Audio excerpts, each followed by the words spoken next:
इस दुनिया में तरह तरह के लोग हैं। उन्हीं लोगों में से एक शख्स था जिसका शौक़ फ़ोटोग्राफ़ी थी, लेकिन फ़ोटोग्राफ़ी की जो शौक़ थी उसके साथ साथ एक और शौक़ था, और वो शौक़ था दुनिया भर के ख़जाने को ढूंढना। ऐसे बहुत सारे लोग हैं जो दुनिया में दबे हुए या कहीं और ख़जाने को ढूंढने की कोशिश करते हैं। बहुत बार ख़जाना मिलता भी है, इस पर कई फिल्में भी बन चुकी हैं। लेकिन ये जो शख्स था, ख़जाना ढूंढने की काफ़ी इसने कोशिश की, इतिहास के पन्नों के ज़रिए कामयाबी मिली नहीं। धीरे धीरे वक्त बीता, फिर उसे लगा कि कहाँ ख़जानों के चक्कर में पड़ा हुआ हूँ, ख़जाने तो मिलेंगे नहीं। तो जहाँ सबको पता है कि कई ऐसी जगह है इस दुनिया में जहाँ पे ख़जाना रखा रहता है, तो उन गड़े या दबे ख़जाने को ढूंढ कर अपना वक्त ज़ाया करने की बजाय क्यों ना उन ख़जानों के बारे में बात की जाए जो हम सबको पता है कहाँ रखा होता है।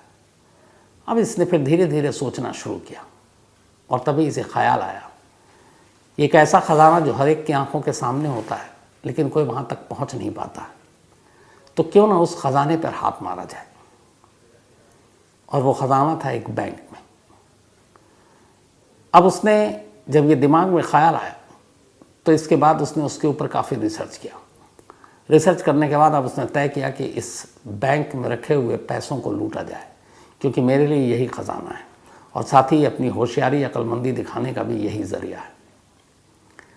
इसके बाद उसने एक बैंक को चुना, और यहीं से कहानी शुरू होती है। ये कहानी है फ्रांस के शहर नीस की। उस वक्त दुनिया के चुनिंदा ऐसे बैंक थे जिनकी मजबूती, जिनकी सुरक्षा की मिसालें दिया जाती थी। तो इस बैंक का नाम था सोसाइटी जनरल। इस सोसाइटी जनरल बैंक की खासियत ये थी कि बहुत पुरानी इमारत में बनी हुई थी। इसकी सुरक्षा ऐसी थी कि वो गार्ड या इंसानों पर भरोसा नहीं करते थे, वो बिल्डिंग, इमारत, दरवाजे, उसकी मजबूती पर भरोसा करते थे। तो इस बैंक में एक बड़ा सा मेन गेट था, उसका वज़न ही करीब 20 टन था।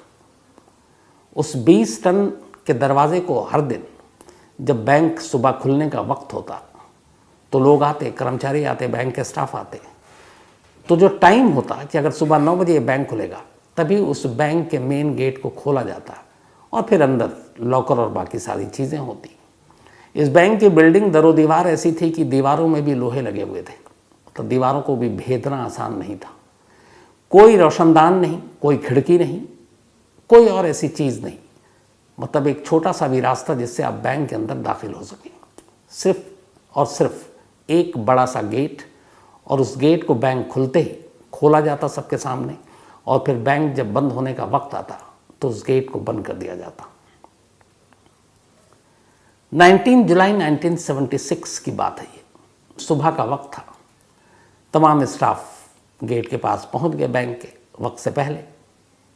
अच्छा, ये वो दौर था 1976, तब ये एटीएम या फिर इस तरह की चीज़ें नहीं थी। आपको बैंक लेन देन के लिए आपको बैंक ही जाना पड़ता था।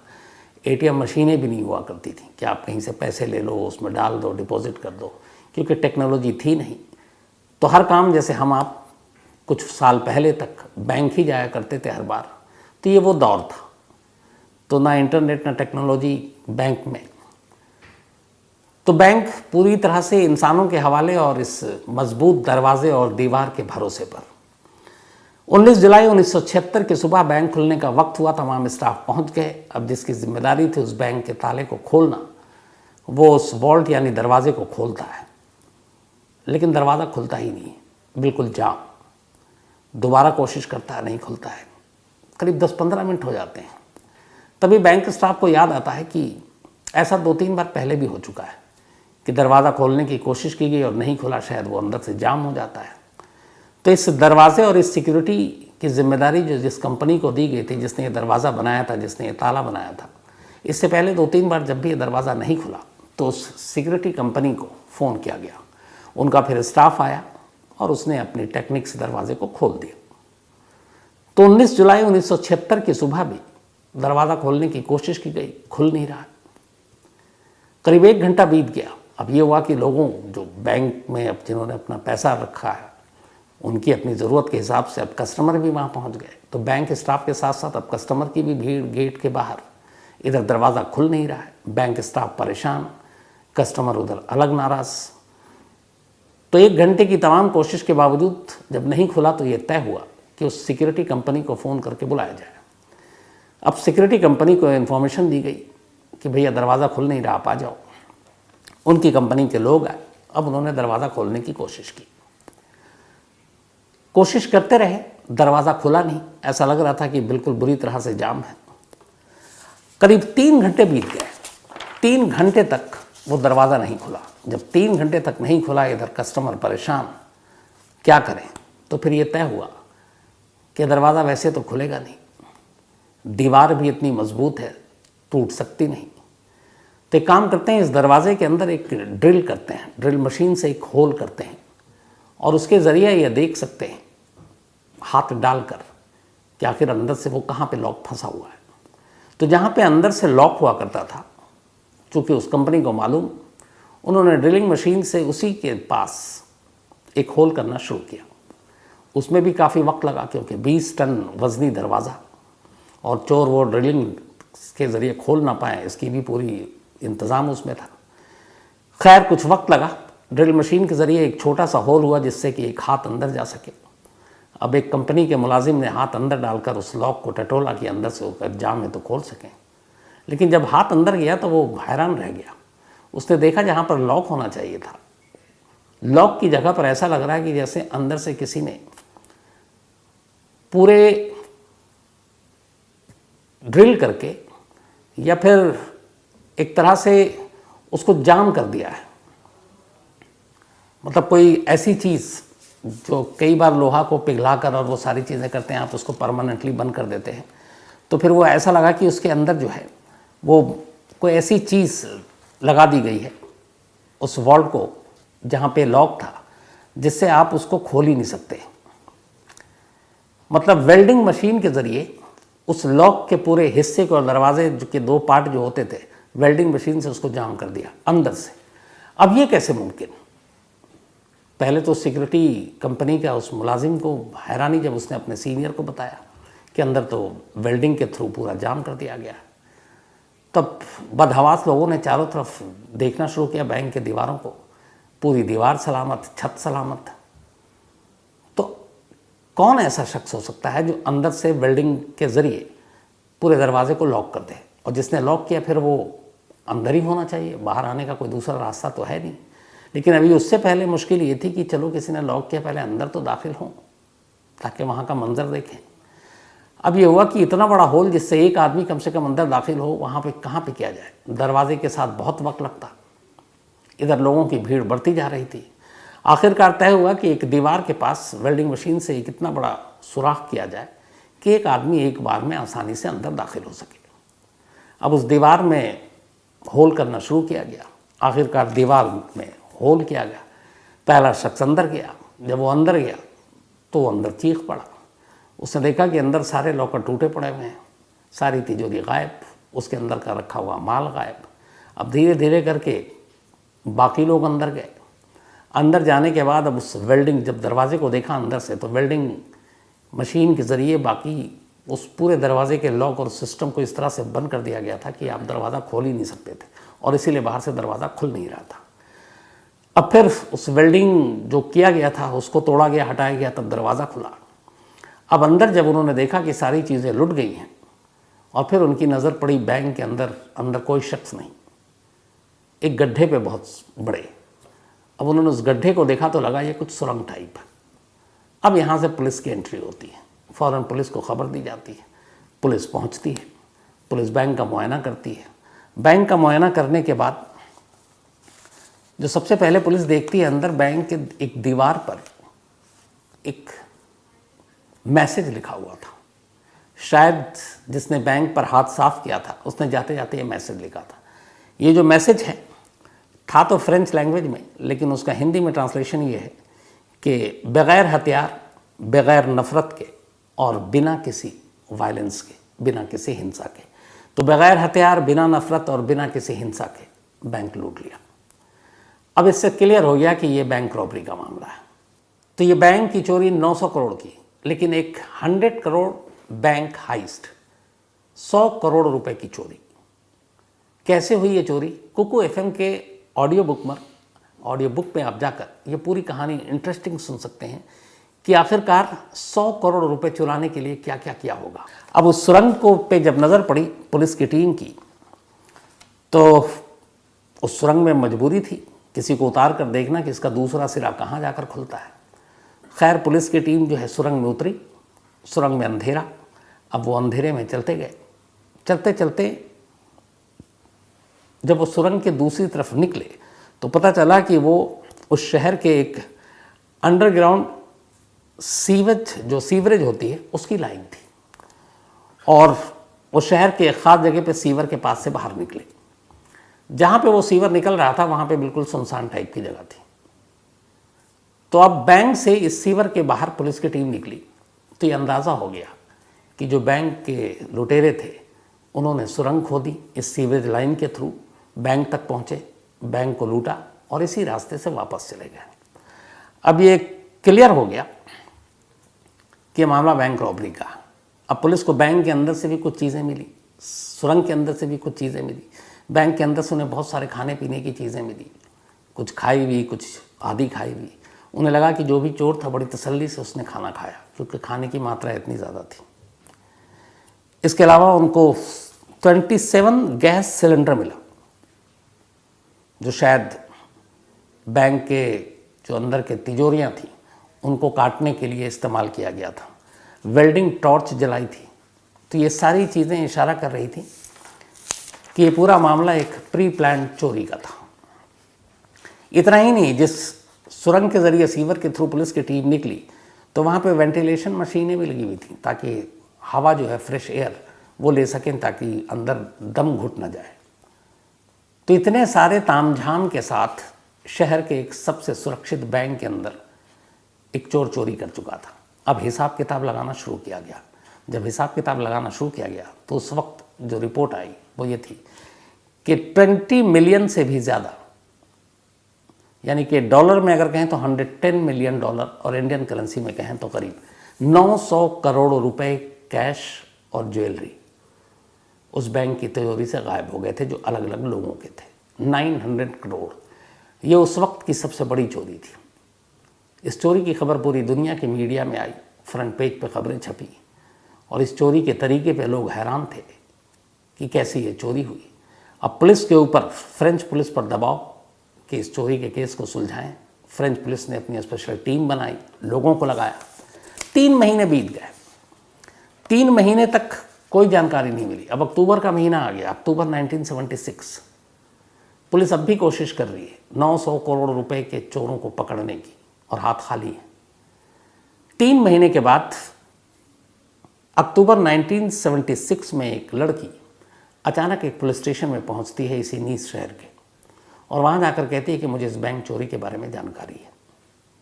अब पुलिस को और क्या चाहिए। उसने कहा कौन क्या। वो एक शख्स का नाम बताती है, कहती है कि वो मेरा बॉयफ्रेंड है और मुझे कल ही पता चला उसकी बातचीत से उसके पास काफ़ी अचानक पैसे आ गए कि उसने इस बैंक को लूटा है। तो मेरा एक शहरी के नाते फ़र्ज़ है कि पुलिस को इन्फॉर्म करूं।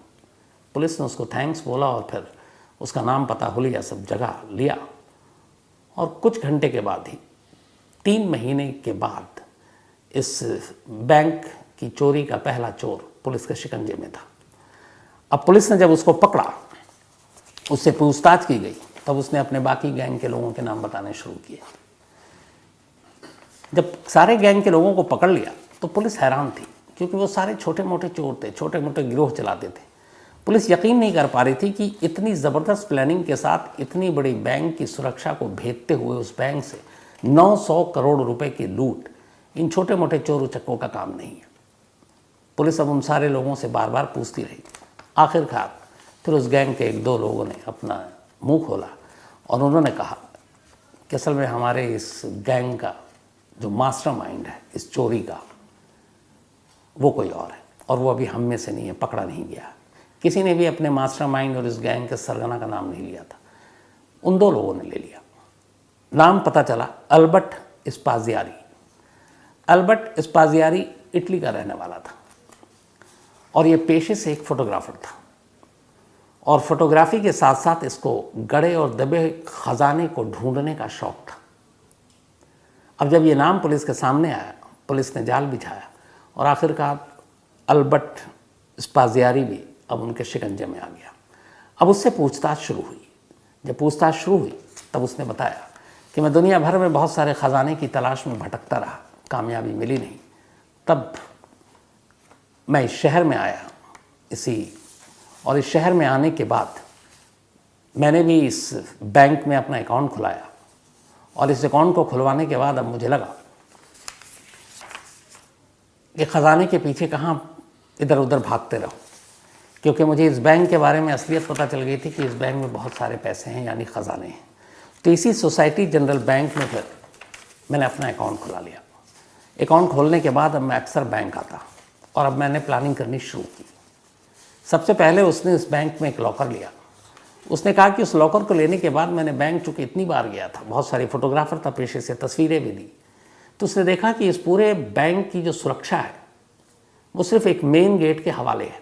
20 टन वजनी वो गेट जो खुलता नहीं है और उसे खोलने वाला कोई नहीं है। तो मुझे लगा कि बाकी पहरेदार और बाकी लोगों की तरफ से ये बेखबर है बैंक के तमाम जो करता धरता है। तो इसने कहा कि उस दरवाजे को तो खोलना और उस दरवाजे से आकर चोरी करना मुश्किल था। तो उसने सबसे पहले ये भी सोचा कि अंदर शायद कुछ सिक्योरिटी सिस्टम में अलार्म होगा। तो उसने जब अपना जो एक लॉकर लिया उसके अंदर उसने एक अलार्म वॉच रख दिया, एक घड़ी जिसमें अलार्म बजती है, और उसमें रात का टाइम फिक्स किया और अपने एक दिन लॉकर में गया, उसने उस अलार्म वॉच को उसके अंदर डाल दिया। घंटी बजी, कुछ नहीं हुआ। 2 दिन बाद वो फिर बैंक आया, उसने घड़ी में अलार्म सेट किया, फिर रात को घंटी बजी, कोई हरकत नहीं। तो वो अब कन्विंस हो गया कि इस बैंक में सिक्योरिटी सिस्टम कुछ नहीं है जो डिटेक्ट कर सके ऐसे, क्योंकि अगर लॉकर के अंदर अलार्म बज रहा है तो कोई सेंसर या बाकी चीज़ें पकड़ सकती हैं, लेकिन वहाँ किसी को खबर ही नहीं हुई। नॉर्मल बैंक में सुबह से रात तक काम चल रहा है। उसे लगा कि बस अब इस बैंक को लूटना आसान है। इसके बाद वो इंजीनियर बनकर शहर के म्युनिसिपल दफ्तर पहुंचता है। बैंक को चारों तरफ से वो अपनी नज़रों से पहले ही टटोल चुका था।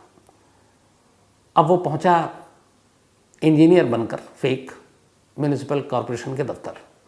उसने वहाँ से शहर का नक्शा लिया।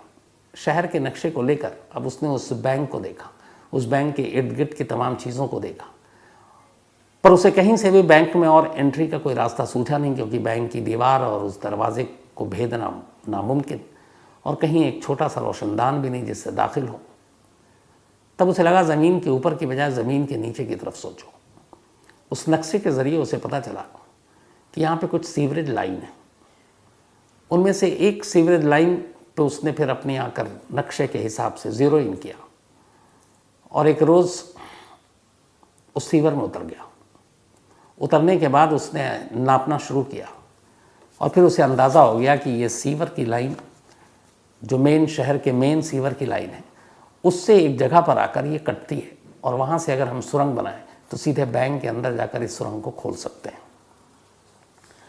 अब यहाँ तक तो सब ठीक था, लेकिन जो उसने नापा उसके हिसाब से उसको मेन सीवरेज लाइन से कट कर बैंक तक जाने के लिए 26 फीट टनल बनाना था, यानी 26 फीट लंबा सुरंग।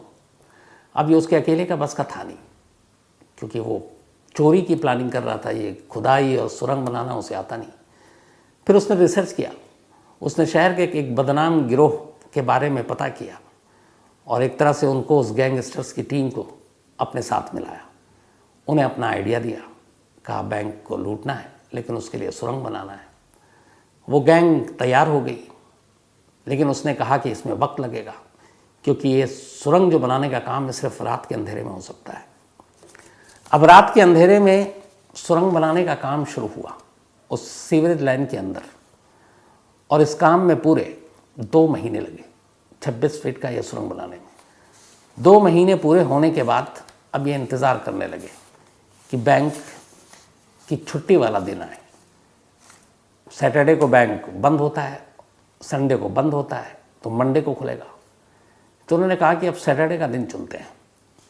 सैटरडे को बैंक जैसी शाम को बंद, ये लोग अपने साथ सारी चीज़ें, तब गैस सिलेंडर, कटर, खाना पीना सब लेकर सैटरडे की शाम को बैंक के अंदर दाखिल हो जाते हैं। अगले 27 घंटे तक ये लोग बैंक में रहते हैं, 27 आवर्स, पूरा सैटरडे और पूरा संडे शाम तक। वहाँ जाने के बाद हर एक लॉकर को तोड़ते हैं तसल्ली से, लंच भी वहीं करते हैं, ब्रेकफास्ट भी वहीं करते हैं, डिनर भी वहीं करते हैं। सब करने के बाद एक वेल्डिंग मशीन से जो मेन दरवाज़ा था उसके अंदर से उसको बंद कर देते हैं, ताकि अगर ऐन वक्त पे कोई बैंक में आना भी चाहे तो अंदर ना आ पाए, और बैंक में दाखिल होने का दूसरा कोई रास्ता नहीं था। इस तरीके से इसने ये सारी लूटपाट की, लेकिन एक गैंग मेंबर की गर्लफ्रेंड ने पुलिस में भांडा फोड़ दिया और इसलिए सारे लोग पकड़े गए। तो अब ये साहब भी पकड़े गए, मास्टरमाइंड। इसके बाद इनको जज के सामने पेश किया गया। जज के सामने जब पेश किया गया तो सारे सबूत इसके खिलाफ थे।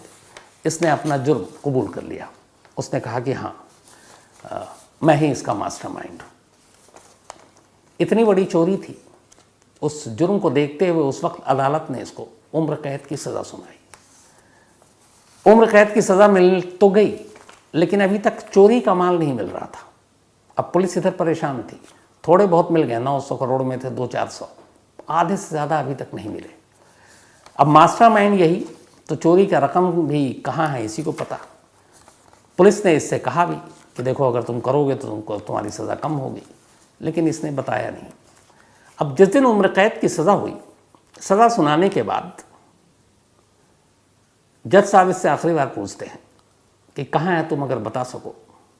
सज़ा सुनाई जा चुकी है, उम्र कैद मिल चुकी है। ये कागज़ पर कुछ कोडवर्ड लिखता है और वो कोडवर्ड लिखकर जज साहब के आगे कर देता है। कहता है ये सारा चोरी का माल यहाँ छुपा हुआ है। अब कहाँ छुपा हुआ है ये उसने कोडवर्ड में लिख कर दिया है। जज साहब ने पूछा कि इसका कोड बताओ, तो उसने कहा नहीं, मैं कोर्ट में सबके सामने नहीं बताऊंगा। मैं कहाँ कहाँ ख़जाना छुपा है, अलग अलग जगहों पर है, ये कोड मैंने आपको दे दिया। ये डिकोड मैं सिर्फ आपके सामने करूँगा, अकेले में, आपके कमरे में। जज तैयार हो गए।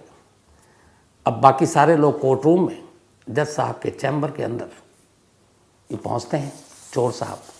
और वहाँ पहुँचने के बाद अब वो जज पूछता है कि चलो अब कोड बताओ। तो जब कोर्ट की बात आ रही थी, ये कुछ टाइम लेता है और कुछ बताना शुरू करता है। और इसी बीच में अचानक जज साहब के कमरे में एक विंडो थी और वो विंडो फर्स्ट फ्लोर पे थी। इसके बाद अचानक जज साहब उलझे हुए और ये उस विंडो से नीचे छलांग मार देता है। नीचे एक मोटरसाइकिल खड़ी थी पहले से, नीचे छलांग मारते ही उस बाइक पर बैठता है और 9-2-11 जज के कमरे से उम्र कैद की सज़ा मिलने के बाद ख़जाने का पता देने के नाम पर ये जज की आंखों के सामने से भाग जाता है। फिर ऐसा भागता है कि कभी उसका कोई सुराग नहीं मिलता। अब वो निकल चुका, हाथ आया नहीं। धीरे धीरे वक्त बीता, लेकिन चोर अभी भी सामने नहीं आ रहा है। आखिरकार बहुत लंबा वक्त जब बीत गया तो फिर 1989, 8 जून 1989 में खबर आई इटली से। अल्बर्ट की मां ने कहा कि उसके बेटे की मौत हो गई है इटली में। 8 जून 1989 को पूछा गया कि कैसे मौत हुई। उन्होंने कहा मुझे भी नहीं मालूम, कुछ लोग मेरे बेटे की डेड बॉडी को मेरे घर के बाहर रख कर चले गए। तो ये आज भी एक राज है कि अल्बर्ट की मौत कैसे हुई, किन लोगों ने मारा, या फिर नेचुरल डेथ हुई, और वो कौन लोग थे जो उसकी डेड बॉडी को उसके घर के बाहर रख कर चले गए। लेकिन इससे पहले जब ये वहाँ से भागा था तब अल्बर्ट ने एक टीवी इंटरव्यू दिया था, और उस टीवी इंटरव्यू में उसने डिटेल में बताया था कि उसने इस चोरी की प्लानिंग कैसे की थी। वही डिटेल जो अभी मैंने आपको थोड़ी देर पहले सुनाई। तो ये थी उस वक्त की सबसे बड़ी चोरी। और कमाल की बात यह कि चोर जज के कमरे से भी भाग गया, और ऊपर से कमाल की बात ये कि उस लूट की रकम में से ज़्यादातर रकम कहाँ है आज भी वीनस या फिर पुलिस को नहीं मालूम। तो कहानी में आज इतना ही।